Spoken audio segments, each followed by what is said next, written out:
tenemos pues siempre tener presente el aparato fonador. Ahí tenemos, ¿no? La boca, nariz, ¿no? La lengua, todo lo que tenemos allí, el aparato con que podemos nosotros producir sonido. Entonces, es importante esta parte conocer, ¿no? Y esto también todas las lenguas lo tienen para explicar sobre producción de sonidos. A eso nosotros llamamos el perfil articulatorio, ¿no? Entonces, allí está que todo el aparato fonador, o sea, que lo que produce el sonido, y allí están, ¿no? Todos los órganos presentes, ¿no? Porque allí se tienen que producirse, ¿no? Los sonidos. Bien, esto es para explicar, ¿no? Pero enseguida vamos conociendo de que tenemos las vocales, pero en qué parte, ¿no? De la boca produce el sonido, ¿no? ¿En qué parte del aparato fonador? Entonces, allí tenemos, por ejemplo, las vocales. Allí dicen, kunka kunap, estudio fonético morfológico, ¿no? Y vamos conociendo allí. Tojiakuna, maipi y maena tojiakuna. O sea, dónde y cómo producen los sonidos. Entonces, aquí tenemos las vocales. Las vocales se llaman, en quechua, tojiakuna, ¿ya? Ese tojiakuna es que hace sonido, ¿no? Que hace producir sonido. Y allí tenemos tres, ¿no? En este cuadrito, ¿no? Ñaupaj es adelante. Chaupi, medio, jipa, atrás, ¿ya? Voy a repetirlo. Ñaupaj, adelante. ¿Dónde? Adelante de casi la punta de la lengua, pero no, ahí en la boca, ¿no? Chaupi al medio, ¿no? Del aparato fonador. Jipa, ¿no? Es al fondo, ¿no? Atrás. Ya, repito. Ñaupaj, adelante. Chaupi, medio o centro. Jipa, atrás. Ahora, el hanai, con HA, ahí me aparece anai, dice, ¿no? Pero ese se pronuncia hanai. Hanai es arriba, ¿no? Hacia arriba. La lengua tiene que mirarse hacia arriba, ¿no? Uray, abajo. Repito, ¿no? Hanay es arriba, uray, abajo. La otra característica que tiene allí, ichhasja, dice, ¿no? Ichhasja es cuando la boca está semiabierto, ¿no? Está semiabierto. Ichhasja. Kichasja, la boca está abierta, ¿no? Ichhasja significa semiabierto. Kichasja es abierto, ¿ya? Y hasta allí, a ver, hay tres vocales. Entonces, la I es ñaupaj, adelante tiene que pronunciarse, ¿no? En el aparato fonador, pero hanay, I. La punta de la lengua tiene que mirarse hacia arriba, ¿no?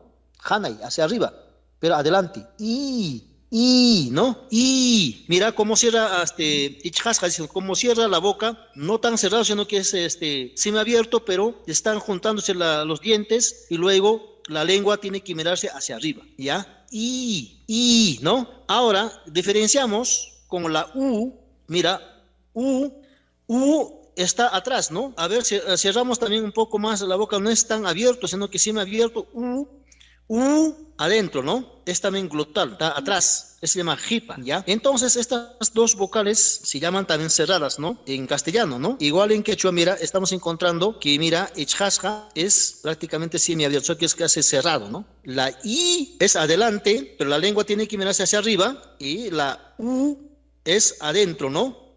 Atrás. Ahora, tenemos en el medio, chaupe, dice, ¿no? Uray, kichasja. O sea, abierto, la boca tiene que estar abierto, ¿no?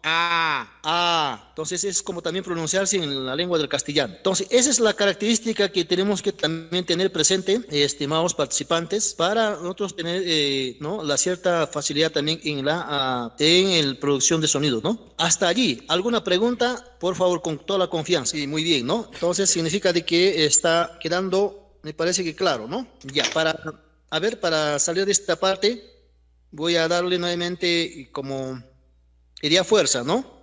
Tojiakuna significa las vocales. Y las vocales en la lengua del quechua sureño, variante chanca, tenemos tres, ¿ya? Dentro de las tres vocales tenemos dos vocales cerrados, ¿no? Pero ¿cómo se pronuncian? Ñaupaj, adelante. Ñaupaj significa adelante. Y hanay, la lengua tiene que darse una miradita hacia arriba, ¿no? Hanay es arriba. La otra característica es de la U, es atrás, ¿no? Jipa, atrás. Ichhasja, la boca, mira, es casi cerrado, ¿no? Solamente semi abiertito, ¿no? Para pronunciar estas dos vocales cerradas. Y luego tenemos la vocal abierta, uray, ¿no? Y chaupi, uray es abajo, ¿no? O sea que la lengua, uray significa que la lengua no da una mirada hacia arriba, sino que hacia abajo. Si practicamos, tenemos que practicar así, ¿no? Kichasja, abierto, ¿no? La boca tiene que estar abierta. Entonces, con estas explicaciones, ahora sí podemos nuevamente también dar una miradita a los consonantes y nuevamente hacer la práctica, ¿no? Del sonido.